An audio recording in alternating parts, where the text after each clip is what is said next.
किसी भी व्यास का, किसी भी संत का, किसी भी भजन संकीर्तन करने वाले का मुंडन संस्कार कर देना, चोटी काट देना, यह बिल्कुल गलत है। आत्मसम्मान पर ठेस न पहुंचाएं, ठेस पहुंचाने का कार्य नहीं करना चाहिए। कभी भी कानून अपने हाथ में नहीं लेना चाहिए। भजन सत्संग करने का सबको अधिकार है, सभी मानव जाति का, किसी एक के लिए यह नहीं कहा जा रहा।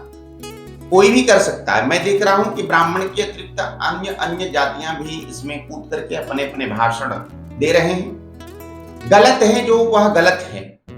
यह गलत हुआ कि एक व्यास के साथ उन्होंने मुंडन संस्कार कर दिया या चोटी काट दी। यह आत्मसम्मान पर ठेस पहुंचाने वाली बात है। आत्मसम्मान पर ठेस नहीं पहुंचाना चाहिए किसी को भी। अपने हाथ में कानून मत लीजिए। और रही बात श्रीमद् भागवत ग्रंथ कथा व्यास की पीठ, यह सर्वोपरि है ब्राह्मणों के लिए, क्योंकि यह ऋषि परंपरा से चला आ रहा है। वेद में भी ब्राह्मणों को सर्वश्रेष्ठ बताया गया है। जो ब्रह्म को जानता है उसे ब्राह्मण कहते हैं। जो वेदाध्ययन किया है, उपनयन संस्कार का पालन करता है, संध्या गायत्री जप पठन पाठन इत्यादि करता है, उस व्यास के द्वारा श्रीमद् भागवत कथा का, उस ग्रंथ का श्रवण करें, कथा का श्रवण करें, उसको बचवाएं, तो आपके पितरों की मुक्ति, आपके पूर्वजों की मुक्ति 100% होगी। यह आपके ऊपर निर्भर करता है, आपके विचार के ऊपर निर्भर करता है कि किस उपासक के माध्यम से, किस कथा व्यास के माध्यम से आपको लाभ पहुंचेगा। हमारे कहने का तात्पर्य यह है कि जो जिस लायक है, जो जिसके लिए चुना गया है, वही उसका भागी होता है, वही कथा करने का अधिकार रखता है।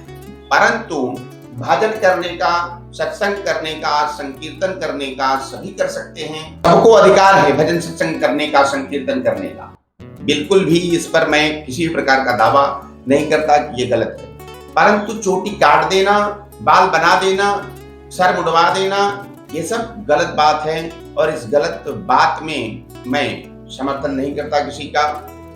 परंतु इस बात का पक्षधर हूं, इस बात को मैं समाज में रखना चाहता हूं, सोशल मीडिया पर रखना चाहता हूं कि सत्संग संकीर्तन श्रीमद् भागवत कथा एक अनुष्ठान है। इस अनुष्ठान से हमारे पूर्वजों की मुक्ति, हमारी मुक्ति एवं हमारे परिवार का जन कल्याण होता है।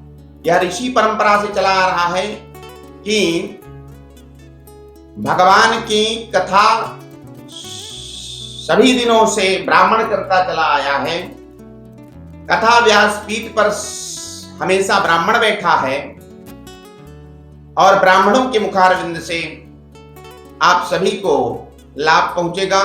परंतु फिर एक बार पुनः बता दें, यह आपके स्वविवेक पर निर्भर करता है कि आप किससे कथा सुनेंगे, किससे आप अपने पूर्वजों की मुक्ति पाते हैं। मैं इसमें किसी प्रकार की टीका टिप्पणी नहीं करना चाहता।